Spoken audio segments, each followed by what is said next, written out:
Hi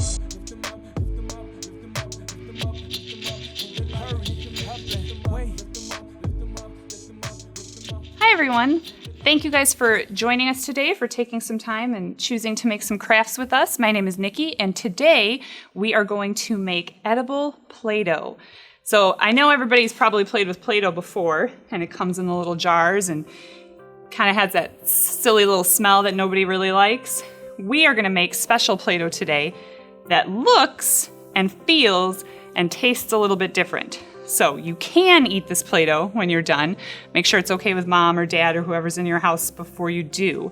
It's just made out of frosting out of a jar and some powdered sugar. So nice and easy. And then if you want to add a little bit of color or interesting things to it, we have a jar of sprinkles here too. So as you can see, the one that I made yesterday, it's all ready to go, and you can use it just like Play-Doh, so we can make it into a ball or into a house or whatever we choose to do.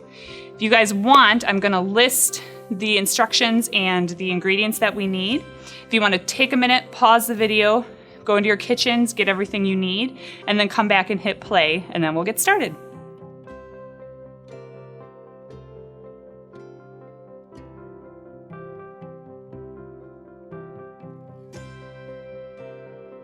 So the first thing you need is a can of frosting. We probably won't use the whole can, but at least to have one full can to get started, or if you want to make more down the line.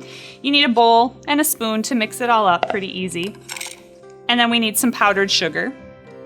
And like I said, if you want to add in some sprinkles or something fun like that, anything that you can eat, chocolate chips might be fun, something that you want to add into just to make it a little bit more unique. The first thing we're going to do is take our jar of frosting. I know frosting comes in lots of different colors, so if you wanted to try a different color, you could get strawberry for pink or chocolate for brown. Kind of experiment, see what you want to do.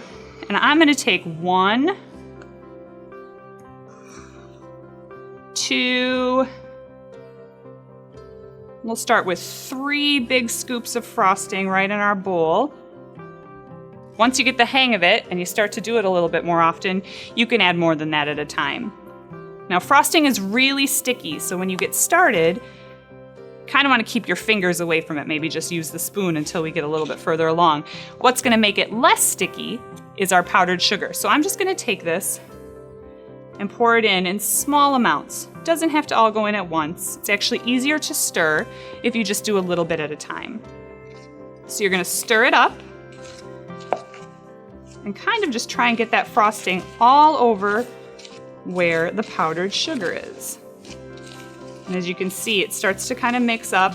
When I touch it, it's still a little bit sticky, so I know I'm going to need a little bit more, but I want to keep going with what I have in my bowl to start. If you really get in there and you scrape the bottoms, then more of that powdered sugar will mix in.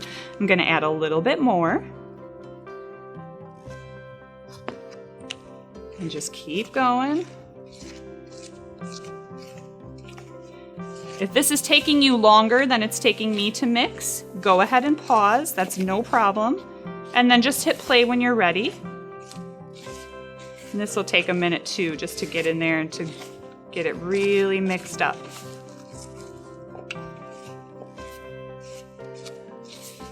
I'm just gonna feel it with my finger and see. So a little bit still comes out on my finger, which means it's not quite ready. So we're gonna add just a little bit more. There, it usually takes more powdered sugar than you think it should. So if you feel like you're adding too much, that's okay, just keep going. If as you're stirring, if you feel like your frosting is way too tough or way too firm, you can go in and put a little bit of olive oil in, and that'll make it sticky again, and you kind of just start the process all over. But I think we're doing really good here. So we have our powdered sugar almost all the way mixed up. I'm going to add some sprinkles just for some fun color. Make it a little more silly. Add a little more powdered sugar just to give it something to mix into. We'll do it one more time.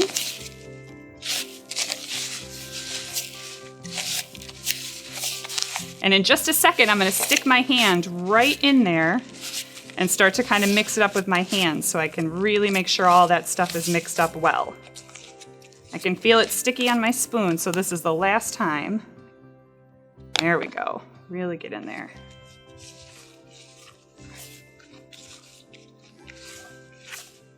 All right, so let's take it off of our spoon and start to get our hands messy. This is the fun part anyways. Everybody wants to do this part. Probably a good idea to have a tablecloth down on your table, or maybe a garbage bag or a plastic shopping bag, just so your table doesn't get too messy. And you can start to take it out. And you can see it's starting to take shape just like regular Play-Doh would. And even if it's a little sticky at the end, what you need to do is wait about 5 minutes, kind of let that frosting dry up a little, so you can leave it right in your bowl. Leave it right in there. If you give it about 5 minutes to wait, stick it in the refrigerator if you'd like, and after about 5 minutes, it will come out looking more like this. This Play-Doh should be good for you guys to play with for about 5 or 6 days before it starts to maybe not get so good anymore.